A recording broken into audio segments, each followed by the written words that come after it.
কথাই যদি বলি তাহলে অবশ্যই ত্যাগীদেরকে মূল্যায়ন করা উচিত, কারণ দুঃসময় যে কোনো সময় আসতে পারে। বিগত 17 বছর, 20 বছর, 25 বছর যারা পরীক্ষিত, পরীক্ষার মাধ্যমে যারা উত্তীর্ণ, যারা এই দলটার দুঃসময় দেখেও ছেড়ে যায়নি, আমরা আসলে কবে আমাদের সফলতা আসবো এটা আমরা জানতাম না, তারপরে আমরা রাজপথ ছাড়িনি, আমরা কখনো এই দলকে সামান্যতম সময়ের জন্য ভুলে যাইনি। আমাদের যারা ধারাবাহিকভাবে এই দলের সাথে কাজ করেছে, আমি চাই তাদের মূল্যায়ন হোক, এবং মূল্যায়িত হলে অবশ্যই আমরা চাই, আমি যেহেতু একজন নারী, আমাকে অনেক প্রতিবন্ধকতার মুখোমুখি হয়ে কিন্তু এইখানে এই পর্যন্ত আসতে হয়েছে।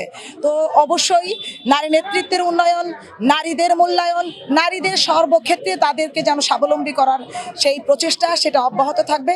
পাশাপাশি আসলে আমাদের বিশাল একটা অংশ নারীদেরকে মূল্যায়নের পাশাপাশি আমাদের কিন্তু পুরুষদেরকেও নিয়ে চিন্তা করতে হবে, কারণ আমরা এগিয়ে যাওয়ার জন্য আমাদেরকে সবচেয়ে বড় সুযোগটা করে দিবে আমাদের বাবা, আমাদের ভাই, আমাদের বন্ধুরা। তো তাদেরকেও কিন্তু আমাদের এই বিষয়টা মাথায় রাখতে হবে। সো আমি যদি বলি, সবার সহযোগিতা নিয়ে আমরা এগিয়ে যেতে চাই।